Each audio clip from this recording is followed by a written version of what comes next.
Hello everyone. Today we will do reflex action and structure of eye. These two topics are there in chapter Neural Control and Coordination in class 11th. In this video you will learn about reflex action and reflex arc, and then structure of eye will be discussed, mechanism of vision, and the different layers of eye and their functioning will be discussed. Let's start the topic. Reflex action. Reflex action is the involuntary, sudden and quick response to a stimuli. This entire process of response in response to stimuli is mediated by peripheral nervous system. There is a peripheral nervous stimulation which occurs involuntarily. It requires involvement of parts of central nervous system, like spinal cord involvement is there, and this whole process is known as reflex action. Now, what are the various pathway? What is the pathway of the reflex action? In reflex pathway, there is involvement of a receptor. Stimulus is received by a receptor. That receptor may be the skin or may be any sensory organ, and via afferent neuron, that stimulus is taken up by the neurons of the sense organs, and that by afferent neurons pass on to the spinal cord. It reaches the central nervous system that consisted of brain and spinal cord, and spinal cord relay this message to the brain, and accordingly the message from the spinal cord goes through the motor neurons to the effector organ, and the response is generated. Motor neurons are the efferent neurons which take the message from the central nervous system to the effector organ, which may be the muscles over here. Now this is description of reflex pathway. Afferent neuron, as it receives signal from the sensory organ, it transmits the impulse via dorsal root, nerve root, into the central nervous system, and this central nervous system then initiates response. Efferent neuron carries signal from central nervous system to the effector organ, and the effector organ, as I have told you earlier, it may be muscle, it may be gland, or the organ which receives the motor impulse and shows the response. This is diagram of reflex action. Here the receptor is shown, which is a hot object. This is the hot object is the stimulus, and the receptors are present on the skin. Skin is a sensory organ. That stimulus is received by the receptor, and via sensory neuron it travels to the spinal cord.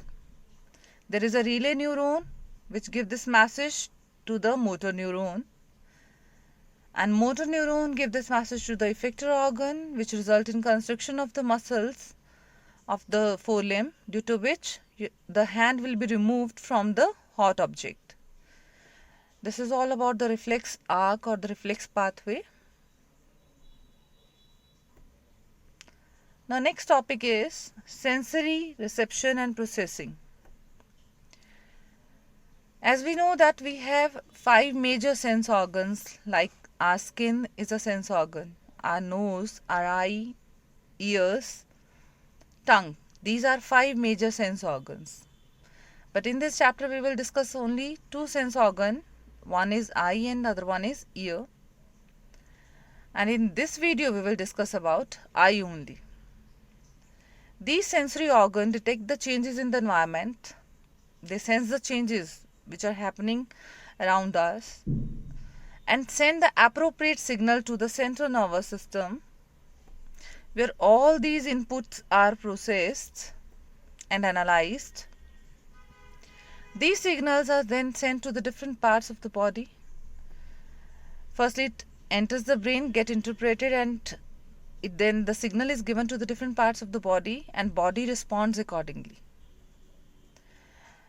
Here the examples of different sense organs are given. This slide is about the sensory organs or the sense organs. Skin, which is a sense organ, it gives us a sensation of touch, pressure, and we can feel temperature because of skin. Tongue is also a sense organ, and by using tongue we can taste things. We can taste different kinds of foods. We can taste meals. We can tell whether it is sweet, sour, or salty or bitter. Next sense organ is our eyes. This gives us perception of light. Next is ears. We can hear only because of our ears, and it also helps in maintaining the balance of the body. And the last sense organ is nose, which help us to detect the smell. Now starting the major sense organ in this chapter, that is the eye, the human eye. Humans have paired eyes which are located in the socket of the skull known as orbits. This structure is about the front view of the eye, that how eye look from the front. This structure is the eyelid. This part is eyelid, this one. And there is a white portion in the eye which is known as sclera. There is a colored shaped diaphragm in the eye known as iris. And in the center of iris there is a black circular body known as pupil through which light enters the eye. This part is shown, that is conjunctiva. It lines the eyelid and surface of eye. It keeps the eye moist and lubricated. It protects the eye from dust and foreign particles also. This slide is again about the structure of eye. This is the side view of eye. The transparent membrane on the pupil and iris is known as cornea. The three layers of it are shown. One is mucus layer, watery layer, and oily layer, which keep the eye moist and prevent the evaporation of eye tear film also. There is meibomian glands. Here it is shown, meibomian glands which are located on the lower side of eye. These meibomian glands are exocrine glands. These are found along the rims of eyelid, and these produce oily substances which prevent the evaporation of eye's tear film. And on the upper side you can see the lacrimal glands which secrete tears. Then conjunctiva is there. Conjunctiva keep the eye moist and lubricated.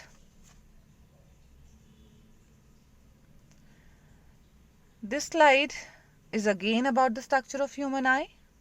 Here the front view of eye is shown to you, and the side view, that how your eyeball in this socket, how your eyeball is fitted and how it look like.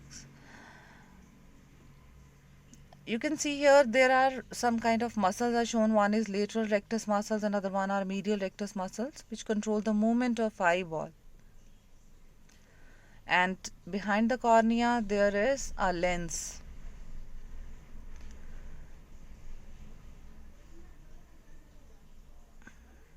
In this structure, the detailed structure of eyeball is shown.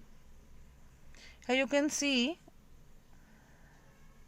cornea, which is a transparent membrane on the iris and pupil or over the lens. And behind the cornea there is an anterior chamber which has a watery fluid in it known as aqueous humor. Behind the aqueous humor there is a lens, and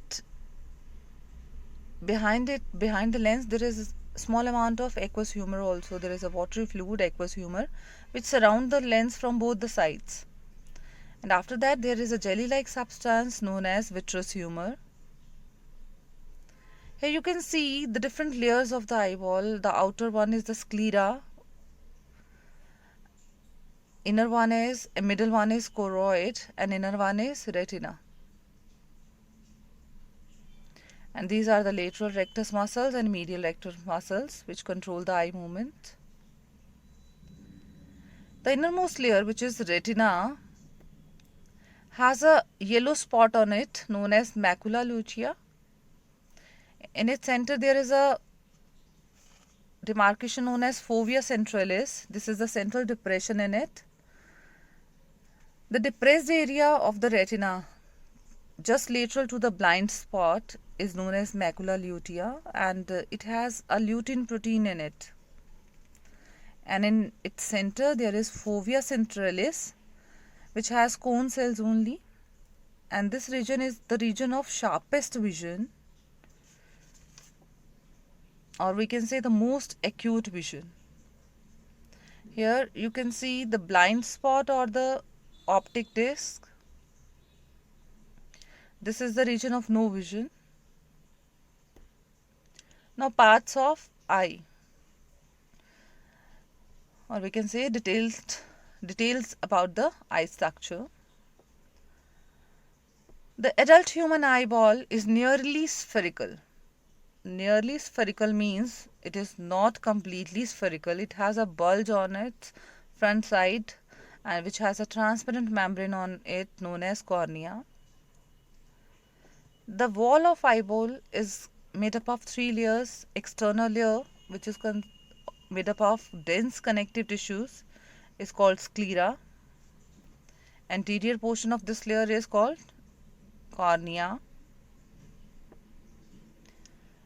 Middle layer of it is choroid, and choroid contain many blood vessels, and it looks dark in color because of the pigment found in it.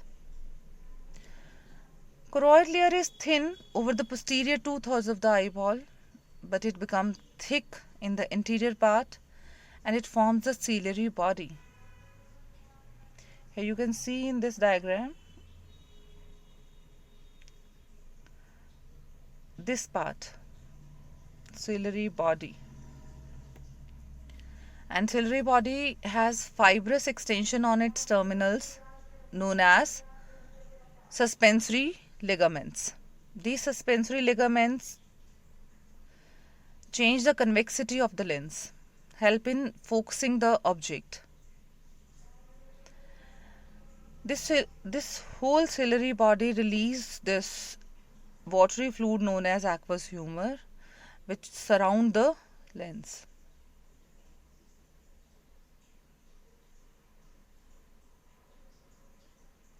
Now ciliary body itself continues forward to form a pigmented opaque structure called iris. This iris is the visible colored portion of the eye, and it differ from person to person. In some human beings it is of black color, blue color, green color is there. That is mainly because of the pigment found in it. If the pigment is more in amount, the color of eye will be darker. Eyeball contains a transparent crystalline lens which is held in place by the ligaments known as suspensory ligaments attached to the ciliary body. And in front of the lens there is an aperture which surrounded by iris is known as pupil. The diameter of pupil is regulated by muscle fibers of the iris. The inner layer, which is the retina, it contains 3 layers of cells from inside to outside, and these 3 are ganglion cells, bipolar cells and photoreceptor cells. Now what are photoreceptor cells? There are 2 types of photoreceptor cells found in the retina. One is rods and other ones are cones.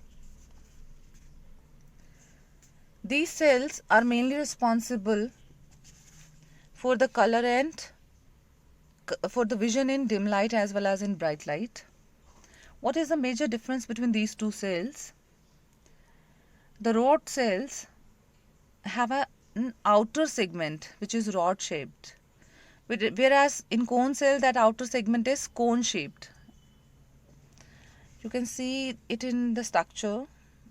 This is the structure of rod cell and cone cell. This outer segment in rod cell is of rod shaped, whereas in cones it is of cone shaped. Then there is an inner segment in these cells, and this inner segment contain organelles, and mainly the mitochondria give energy to it. And then is the synaptic terminal in the rod cell and the cone cell. Now, the basic difference between the rod cell and cone cell is about their structure. The other difference is rod cells are highly sensitive, whereas cone cells are less sensitive. Rod cells provide vision in dim light, whereas cone cells provide vision in bright light. Rod cells are not sensitive to colors, whereas cone cells are sensitive to colors. Rod cells have a pigment rhodopsin in it, whereas cones have iodopsin in it. That is a pigment responsible for vision. Here in the next line it is given that photoreceptor cells contain light-sensitive protein known as photopigments, and the daylight vision and color light vision, these are the functions of cones, and twilight vision is the function of rod cells. This is the structure of rod and cone cell. In the disc area, mainly the outer segment, it contains the photopigments. Now this is the arrangement of different cells in the retina, that how these rods and cones are arranged in the retina. In the retina region, there is a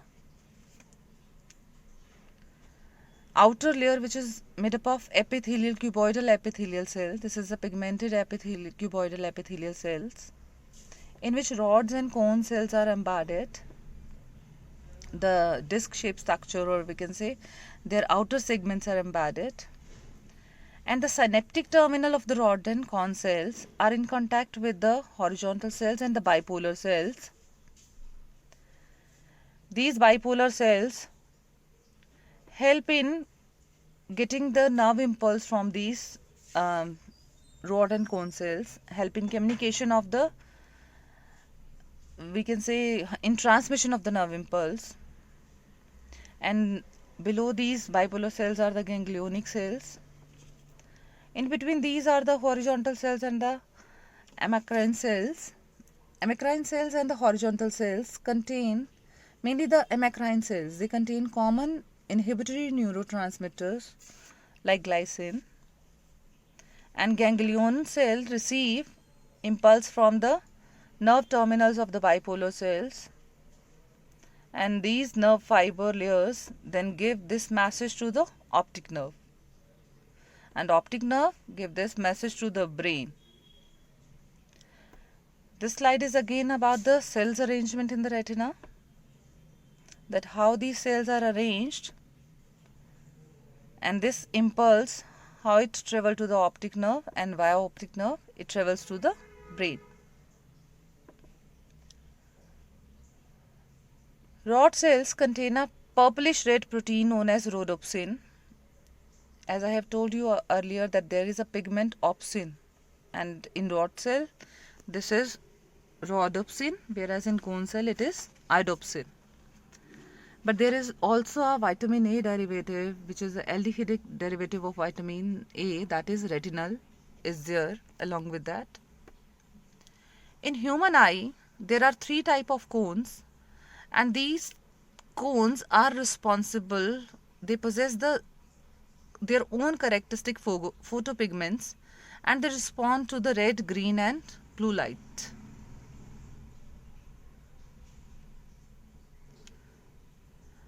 Optic nerve, it collects the message on the retina, as we know that as in the mechanism of vision we will see that the optic nerve, as it receives the impulse, it gives the message, it leaves the eye and give the message to the brain. The retinal blood vessels enter it at a point medial to and slightly above the posterior pole of the eyeball. Photoreceptor cells are not present in the medial region, which is known as blind spot. Here you can see in the next slide, this region is the blind spot. This is the region of no vision.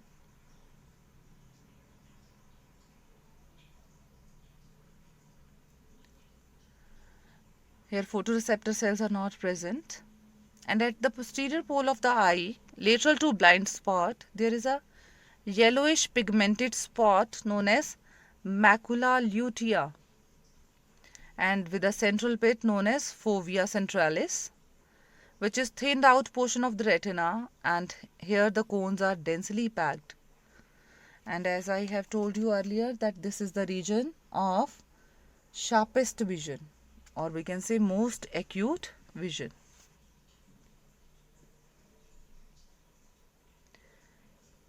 Now the space between the cornea and the lens is filled with a watery fluid known as aqueous humor, and the chamber is known as aqueous chamber. And the space between the lens and the retina is known as vitreous chamber, which is filled with the jelly-like substance known as vitreous humor. Aqueous humor provides nourishment to the lens, whereas vitreous humor help in maintaining the shape of the eyeball. Now, what is the mechanism of vision? Mechanism of vision: as the light enters the cornea, passes through the pupil, and then after passing through the aqueous humor, it passes through the lens. Then it goes to the vitreous humor and then fall on the retina. These things provide refraction to the light. Due to the refraction, the light bends, the parallel light rays will bend, and the image will be formed on the retina in the region of fovea centralis. The light rays in the visible wavelength focused onto the retina. And as I have told you, that lens provide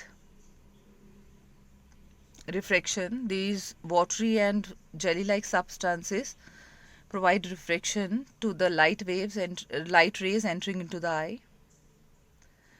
And as it falls on retina through the cornea, lens generate potentials in the rod cell and cone cells.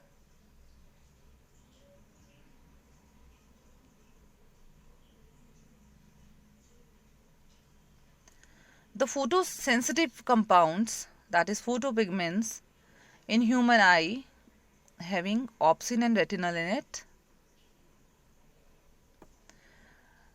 As the light enters the eye, it induces dissociation of the retinal from the opsin and result in changes in the structure of opsin, due to which the membrane permeability will changes and the potential difference will be generated in the photoreceptor cells, which are the rods and cone cells.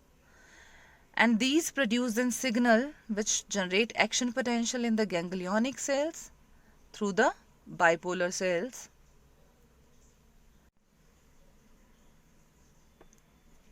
The action potential is then transmitted by the optic nerve to the visual cortex area of the brain, where the nerve impulse is analyzed and the image which is formed on retina is recognized. This is structure of human eye. The outermost layer, which is the transparent membrane known as cornea, which covers the lens of the eye. Then after cornea, there is a chamber known as aqueous chamber, in which aqueous humor is there, which is a watery fluid secreted by ciliary body of the choroid. Ciliary body on a tip has fibrous suspensory muscles, ligaments, which help in changing the shape of the lens to make, we can say, to focus the objects clearly. Pupil part of the eye, it constructs when our eye is exposed to bright light, whereas it dilates when we enter into a dark room. The iris is the colored part of our eye, and that colored part is acting like a diaphragm of a camera. Then the innermost layer is the retina on which the image is formed, and the message of the image is sent to the brain via optic nerve. And there is a region macula lutea on the retinal layer which has on its center the fovea centralis, which is the region of maximum vision. Then after the lens is surrounded by the aqueous humor, and after that there is a jelly-like substance known as vitreous humor, and this vitreous humor help in maintaining the structure of eyeball. Let's recapitulate that what we have learned. We have learned about reflex action and reflex pathway. Reflex action, which is the sudden, quick and involuntary response to a stimuli, and this response is mainly controlled by spinal cord. There is involvement of the receptor organ, afferent neurons, and spinal cord relay neurons and efferent neurons, by which the message is traveled to the effector organ and a response is generated. Next we have done a sense organ, which is eye. The front view, side view of eye structure we have done, and the different chambers and the different parts of eye structure we have done. The outermost layer is the sclera, whereas the innermost one is retina and the middle one is choroid. In the front it is slightly spherical and not completely spherical. It has a bulge in front known as on which there is a transparent membrane known as cornea.